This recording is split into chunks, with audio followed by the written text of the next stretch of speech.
നമസ്കാരം. കോട്ടയം മീനച്ചിൽ താലൂക്കിൽ മാത്രം 400ഓളം പെൺകുട്ടികളെ ലവ് ജിഹാദിൽ പെടുത്തി മതം മാറ്റിയെന്ന് PC ജോർജ് ഇപ്പോൾ വെളിപ്പെടുത്തിയിരിക്കുകയാണ്. ഈ ഭീകരവാദികൾ വലിയ തരത്തിൽ തന്നെ സമൂഹത്തിന് ഇടയിൽ അതിസജീവമായിട്ട് പ്രവർത്തിക്കുന്നതിന്റെ ഒരു തെളിവായിട്ട് ഈ മതം മാറ്റത്തെ കാണണമെന്നുള്ള രീതിയിലേക്കാണ് PC ജോർജ് പറഞ്ഞിരിക്കുന്നത്. പാലയിൽ ഒരു പ്രോഗ്രാമിൽ ഇന്ന് പങ്കെടുക്കുന്ന സമയത്ത് അദ്ദേഹം പറഞ്ഞതാണ്.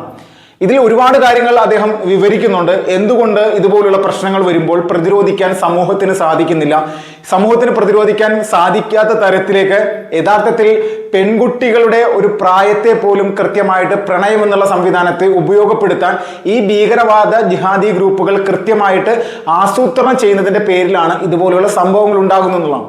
നമ്മളൊന്ന് ആലോചിച്ച് നോക്കണം. PC ജോർജിനെ പോലെയുള്ള ഒരു രാഷ്ട്രീയ നേതാവ് നമ്മുടെ ഈ ഒരു സംസ്ഥാനത്ത് പച്ചയായിട്ടുള്ള സത്യങ്ങൾ വിളിച്ചു പറയുന്നു. നിരവധി കേസുകളാണ് അദ്ദേഹത്തിന് നേരെ ഇപ്പോൾ വന്നിട്ടുള്ളത്. കഴിഞ്ഞ ഒരു 3 വർഷമായിട്ട് ഇടതുപക്ഷത്തിന്റെയും വലതുപക്ഷത്തിന്റെയും ജിഹാദി ഭീകരവാദികളുടെയും വലിയൊരു വേട്ടയാടൽ അദ്ദേഹത്തിന് നേരെയുണ്ട്. പക്ഷേ പലപ്പോഴായിട്ട് കേസിൽ അകപ്പെട്ടിട്ടും ജയിലിലായിട്ടും ഈ അടുത്ത ദിവസം കൂടി അദ്ദേഹം ജയിലിലായിരുന്നു ഇതുപോലെ തന്നെ ഒരു വിഷയത്തിൽ വലിയ തരത്തിലുള്ള ഒരു പ്രതികരണം നടത്തിയ സമയത്ത്. അപ്പോൾ ഇങ്ങനെയുള്ള പ്രതികരണങ്ങൾ നിരന്തരമായിട്ട് നടത്തുന്ന ഒരു രാഷ്ട്രീയ നേതാവ് നിരന്തരമായിട്ടുള്ള ആക്രമണങ്ങൾ ഈ പറയുന്ന സോഷ്യൽ മീഡിയയിലും അതോടൊപ്പം തന്നെ ഭരണപക്ഷത്തിന്റെ ഭാഗത്ത് നിന്നും കേസിലകപ്പെടുത്തിയും പലതും ഉണ്ടായിട്ടും നിലപാടിൽ നിന്ന് 1% പോലും പുറകോട്ട് പോകാതെ PC ജോർജ് ശക്തനായിട്ട് ഓരോ ദിവസവും മുന്നോട്ട് വന്നുകൊണ്ടിരിക്കുകയാണ്.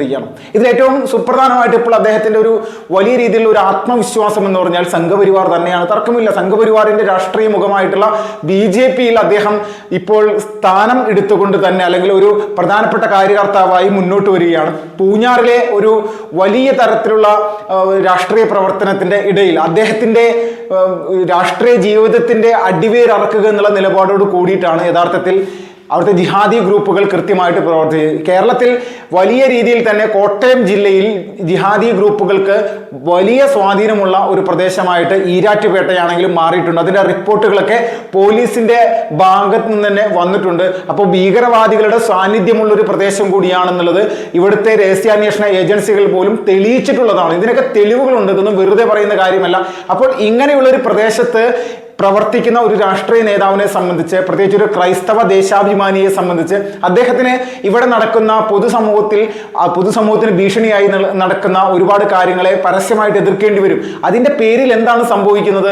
അദ്ദേഹത്തെ കള്ളക്കേസിൽ പെടുത്താനും അതോടൊപ്പം തന്നെ വലിയ രീതിയിൽ തന്നെ അദ്ദേഹത്തിനെ ആക്ഷേപിക്കാനും ഒക്കെയാണ് മുന്നോട്ട് വരുന്നത്. കഴിഞ്ഞ ഒരു 3 ദിവസങ്ങൾക്ക് മുന്നേ PC ജോർജ് ഫേസ്ബുക്കിൽ ഒരു പോസ്റ്റ് കൂടിയിട്ടുണ്ടായിരുന്നു. അദ്ദേഹം പറയുന്ന ഒരു കാര്യമുണ്ട്. SDPയുടെ ദേശീയ അധ്യക്ഷനായിട്ടുള്ള MK ഫൈസിയെ ED അറസ്റ്റ് ചെയ്ത വിഷയം. ED എന്തിനാണ് അറസ്റ്റ് ചെയ്തത്? ഭീകരവാദ പ്രവർത്തനത്തിന് പണം കണ്ടെത്തുകയും അകത്ത് കെടുക്കുന്ന PFI ഭീകരവാദികളെ പുറത്തിറക്കാൻ വേണ്ടിയിട്ടുള്ള സാമ്പത്തികം കണ്ടെത്തുന്ന രീതിയിലേക്കുള്ള കാര്യങ്ങൾ. ലോകത്ത് മുഴുവൻ ഭീകരവാദ പ്രവർത്തനങ്ങൾക്ക് സാമ്പത്തികം കണ്ടെത്തുന്ന ഒരുപാട് ആളുകളുണ്ട്. ഇന്ത്യയിൽ പോപ്പുലർ ഫ്രണ്ടിന് വേണ്ടിയിട്ട് നടത്തുന്നത് SDPയുടെ ദേശീയ അധ്യക്ഷനായിട്ടുള്ള MK ഫൈസിയാണെന്നാണ് കണ്ടെത്തൽ.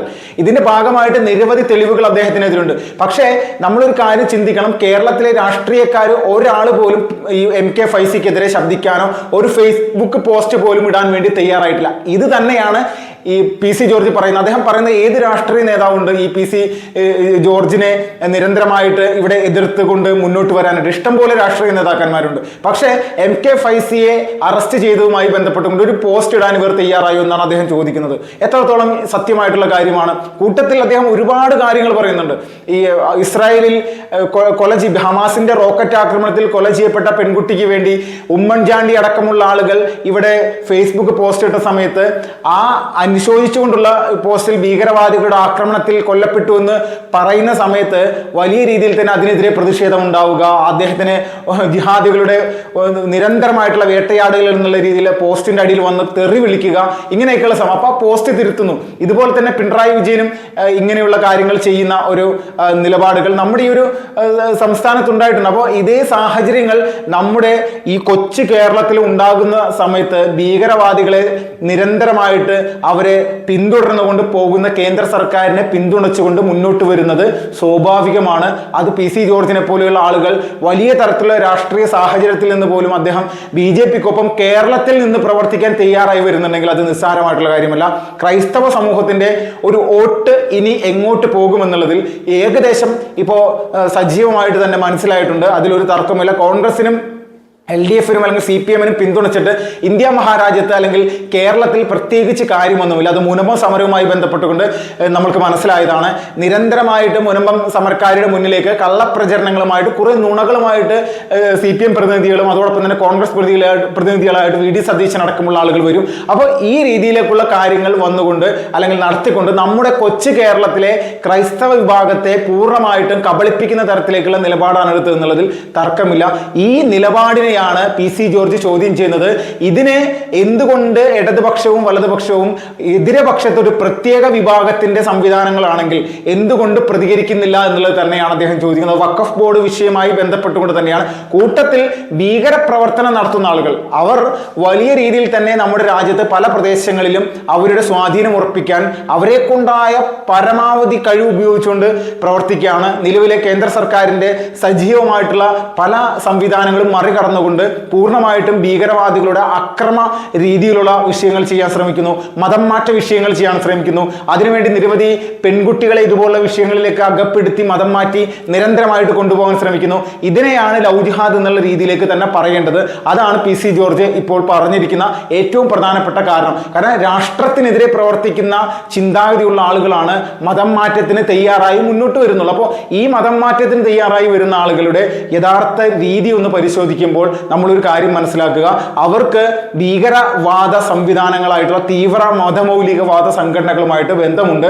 അവരുടെ നിർദ്ദേശപ്രകാരമാണ് ഇതുപോലുള്ള കാര്യങ്ങൾ ചെയ്യുന്നത് എന്നുള്ളതിൽ തർക്കമില്ല. അപ്പോൾ ഒരു കാര്യം കൂടിയുണ്ട്. നമ്മളിത് പറയുന്ന സമയത്ത് PC ജോർജ് പറയുന്ന ഈ ലവ് ജിഹാദ് നമ്മുടെ കേരളത്തിലുണ്ടോ എന്നുള്ള സംശയത്തിൽ പല ആളുകളും പറയും. അവരോട് ചോദിക്കാനുള്ള ഒരേ ഒരു കാര്യമാണ്. ഇപ്പോൾ വലിയ ചർച്ചയിൽ നടക്കുന്ന ഒരു കാര്യമാണല്ലോ ഈ ലഹരി ഉൽപ്പന്നങ്ങളുടെ വിൽപ്പനയും പല രീതിയിലുള്ള വിഷയങ്ങൾ നടക്കുന്നത്. ലഹരി മാഫിയ നമ്മുടെ കേരളത്തിലുണ്ടോ എന്നുള്ളൊരു ചോദ്യമുണ്ട്.